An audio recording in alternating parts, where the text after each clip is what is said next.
Bonjour, c'est Nono le vendeur. Vous savez pourquoi je suis si détendu? Parce que ma femme avait envie de vendre cette maison pour se rapprocher de son club de baseball. Alors j'ai confié la vente à Nicolas et la seule chose que j'ai à faire, c'est rester là, à profiter du peu de temps qui me reste à vivre. Dans cette maison. Car oui, après avoir suivi ses conseils, je lui ai confié la vente de ma maison en exclusivité et vous savez quoi? Il a déjà vendu. Ah, chérie, tu tombes bien. Je reprendrai bien de ces délicieux cocktails. Que tu pars faire des home runs. Ah là, le baseball chevillé au corps.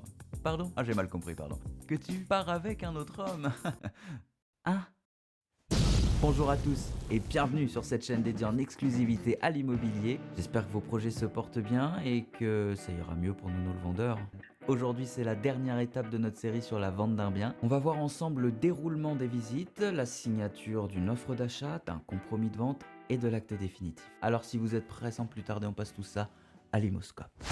Dans la vidéo précédente, nous avons vu comment choisir le bon mandat et après, il se passe quoi? Eh bien, va comme... Oh là. Eh bien, va pouvoir... Oh, même... Cassez-la, voix. Eh bien, va pouvoir débuter le grand défilé des acheteurs qui vont venir salir et critiquer votre maison. Alors je vous le dis direct, si vous êtes vendeur et que vous n'êtes pas prêt à encaisser certaines critiques sur votre maison, ne soyez pas présent pendant les visites. Car sachez-le, certains acheteurs sont plutôt expressifs et n'hésiteront pas à critiquer ouvertement vos goûts. Ah non, mais le papier peint de maison close, là, c'est juste pas possible, quoi. Oui, je l'ai déjà entendu ça. Pour l'acheteur, c'est son avis, mais pour vous, c'est le papier peint, quoi. Ça peut vous paraître rien, mais si c'est vraiment vos goûts personnels qui sont attaqués, je vous garantis que ça peut être difficile à écouter. Donc si vous ne préférez pas écouter certaines remarques qui pourraient être un petit peu dérangeantes vis-à-vis de vos goûts, encore une fois, ne soyez pas présent pendant les visites. D'autant plus que normalement, votre agent connaît son métier et votre maison. De toute façon, s'il a besoin de... De toute façon, s'il a besoin de vous, il vous... Oh putain. De toute façon, s'il a besoin de vous, il vous fera... Oh, dis donc. De toute façon. De toute façon, s'il a besoin de vous, il vous le fera savoir. Oh putain, puis j'ai plus la fin de la phrase. Ta mère là? Ta mère, hein? Attends. De toute façon, si les acheteurs avaient une question à laquelle l'agent ne saurait pas répondre, il vous le fera savoir à la fin de la visite lors du compte-rendu. Sachez aussi qu'un acheteur... Oh la vache, oh, j'ai fait que des phrases compliquées, ça va être un délire. Sachez aussi qu'un acheteur... Un petit coup d'eau à la vôtre? La plupart des acheteurs se projetteront mieux si vous n'êtes pas présent dans la maison lors de la visite. Que si vous êtes collé à ses baskets pendant tout le long de la visite, clairement il va se sentir chez vous et le but pour qu'il achète c'est qu'il se sente chez lui. Donc à la suite de ces visites, si votre agent a bien sélectionné les profils, il devrait pouvoir vous trouver un ou plusieurs acquéreurs pour votre maison. Pour ceux qui se demanderaient comment on fait s'il y a plusieurs offres, parce qu'évidemment vous êtes convaincu que votre maison c'est le château de Versailles et en 2 semaines vous allez avoir 46 offres, hein? Alors je précise parce que j'ai déjà eu la question. Non, vous ne pouvez pas signer avec les deux au cas où l'un d'entre eux vous lâcherait. Concernant les offres, vous ne pouvez en signer qu'une seule. C'est-à-dire qu'à partir du moment où vous avez accepté une offre, vous ne pouvez plus faire marche arrière. Si plusieurs personnes se proposent d'acheter votre bien, il va falloir sélectionner le meilleur dossier. Alors demandez conseil quand même à votre professionnel, mais sachez que la décision vous revient à vous et vous seul. C'est sûr que sur 2 personnes qui veulent acheter, s'il y en a un qui finance par un crédit et l'autre par un paiement comptant, celui qui finance par le biais d'un crédit sera un peu désavantagé puisqu'il risque un refus de prêt.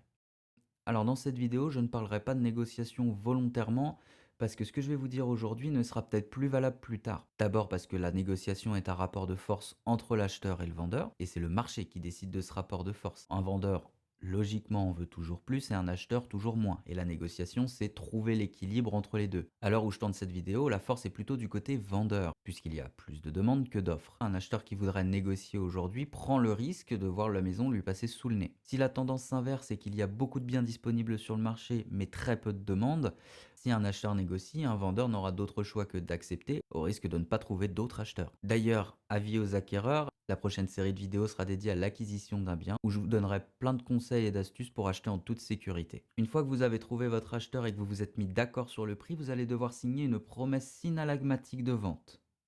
C'est une façon un peu pompeuse de désigner un compromis de vente, c'est le genre de terme qu'utilisent les notaires. Un petit coup en traite comme ça de temps en temps, ça fait pas de mal, hein? Un compromis, c'est un contrat que vous allez devoir signer où en gros on va revenir en détail sur ce qui est vendu et à quel prix. Ça dure environ 1 heure, vous allez passer en revue vos états civils, vous allez revoir en détail toute la maison, toutes ses spécificités, ainsi que les diagnostics. Une fois que ce compromis est signé, l'acquéreur aura un délai de 10 jours de rétractation. C'est-à-dire que pendant ce délai, l'acquéreur peut se rétracter à tout moment sans justification. Donc c'est un petit peu le délai où tout le monde serre les fesses. Par contre, en tant que vendeur, vous avez aucun délai. Une fois que vous avez signé, c'est plié, vous pouvez plus revenir en arrière, hein. Passé ce délai, la seule chose qui peut annuler la vente, c'est un refus de prêt des banques de l'acquéreur. Si c'est le cas et que l'acquéreur n'a pas son prêt, il va falloir repasser par la case départ, c'est-à-dire réeffectuer des visites, retrouver un acquéreur et refaire toutes ces démarches. C'est pour ça que j'insiste sur la bonne sélection de l'acquéreur. Et à la suite de ça, vous allez devoir attendre en moyenne 3 mois pour pouvoir aller chez le notaire encore une fois signer l'acte définitif. La semaine de la signature de l'acte définitif, vous allez devoir faire la relève des compteurs, qui s'effectue en général la veille ou le jour même. On va relever les compteurs de gaz, eau, électricité. En campagne, c'est pour ma part un moment souvent très glorieux qui permet aux clients de me voir sous un nouveau jour. Mais c'est où votre compteur d'eau que j'aille faire la relève là? Au fond du terrain, par contre, bon courage parce qu'il y a une grosse plaque en béton dessus et ça fait 10 ans qu'on l'a pas ouverte. Hein. En voulez pas, j'ai mal au dos, je vous aide pas. Génial. Ah bah puis c'est bien, c'est pas profond en plus. Donc c'est génial, t'es là avec ton téléphone en train d'essayer d'esquiver toutes les araignées et les autres bêtes que tu peux trouver, à essayer de faire une photo du compteur. Sauf que bien souvent, bah c'est aussi propre qu'un trou du t'es obligé de sauter dans le trou pour aller nettoyer le compteur, toujours avec les bêtes, hein. Bah, je vais pas là-dedans, moi. Oh. Je veux pas y aller. Je veux pas y aller pour pouvoir aller faire la photo et après faut faire de la varap pour sortir du trou. Alors cette relevée de compteur, c'est aussi le moment pour les acquéreurs de s'assurer que le bien est toujours conforme à ce qu'ils avaient visité. C'est-à-dire que vous avez continué d'entretenir le bien et que, hormis le mobilier, tout est resté dans la maison. Pas question de se barrer avec les portes, hein.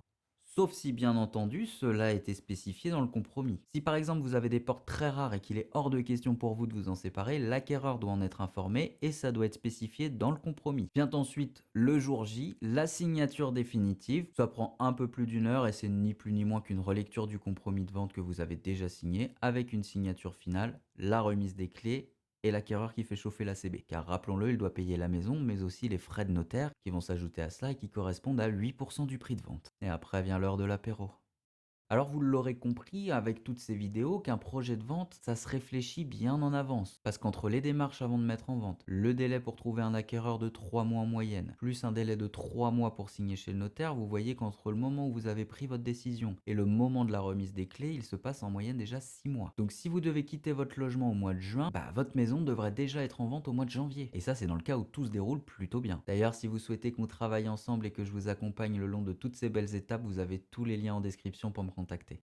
Voilà, j'espère vous avoir aidé à mieux comprendre toutes les étapes de la mise en vente d'un bien. Si c'est le cas, n'hésitez pas à gratifier cette vidéo d'un somptueux pouce bleu. Abonnez-vous. Si vous connaissez des personnes qui ont un projet immobilier, n'hésitez pas à leur partager ces vidéos, ça peut les aider. Quant à moi, je vous dis bien le boujou, on se retrouve très bientôt pour une prochaine vidéo. Adé.